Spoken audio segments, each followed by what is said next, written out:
Hamas ta bayyana cewa ƙasar Isra'ila ta ƙi karɓar samfurin waɗansu gawarwaki domin gudanar da bincike a kansu don tabbatar da cewa ko suna daga cikin fursunonin da ake nema a cikin zirin Gaza, inda a ɓangaren ƙasar Isra'ila ta yi watsi da karɓar samfurin inda ta bayyana cewa a kamar cikakkun gawarwakin domin gudanar da binciken DNA a kansu. Wannan rahoto an gabatar da shi ne bisa sahihan bayanai da kafafen watsa labarai irin su Al Jazeera English, Times of Israel da kuma kafar watsa labarai ta Reuters. Ba domin nuna goyon baya ko adawa da wata ƙasa ba. Manufarsa shine domin isar da bayanai da ƙungiyar Hamas ta fitar akan musayar gawarwakin da ke gudana tsakanin ƙungiyar da ƙasar Isra'ila.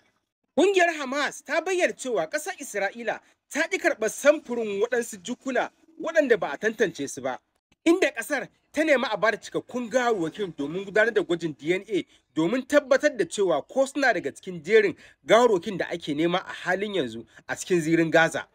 A cikin sanarwar da ofishin watsa labarai na kungiyar ta Hamas ya fitar, ya bayyana cewa mun tura da gwajin samfuri ga kungiyar agaji ta Red Cross akan jukunan da suke hannunmu. Sai dai a bangare guda kasar Isra'ila ba ta yi maraba da shirin ba, inda ta bayyana cewa ba ta buƙatar karɓar wani samfuri face a kawo mata cikakkun gawarwaki domin gabatar da bincike na DNA don tabbatar da cewa ko suna cikin jerin gawarwakin da ake nema a halin yanzu. Ƙungiyar ta Hamas ta bayyana cewa ta bayar da cikakkun gawarwaki ga ƙasar ta Isra'ila bisa ƙungiyar agaji ta ƙasa da ƙasa ICRC, inda ta bayyana cewa ta yi hakan ne domin gujewa jinkirin musayar gawarwaki wanda yake faruwa tsakaninta da ƙasar. Wannan sanarwa ta biyo bayan binciken da hukumomi a ƙasar Isra'ila suka gudanar, inda suka bayyana cewa gawarwakin da ƙungiyar Hamas ke bayarwa ba sa dacewa da binciken gangunan jikin da ake nema na fursunoni a halin yanzu, kamar yadda binciken forensic na cikin gidan ƙasar Isra'ila yake bayyanawa.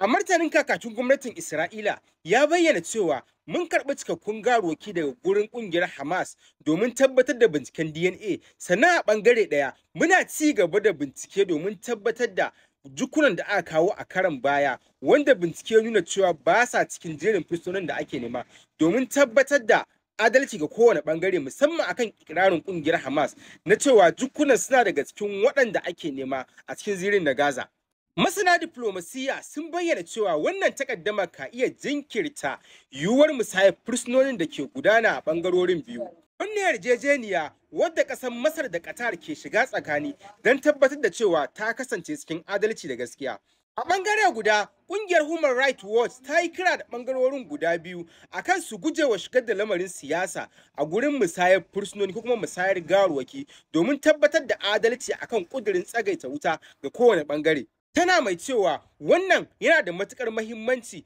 domin cika ƙudurin ɗan adamtaka. Wannan rahoto an gina shi bisa gaskiya bisa rahotannin da suka fito da kafar watsa labarai ta Al Jazeera, kafar watsa labarai ta Reuters da kuma kafar watsa labarai ta Times of Israel.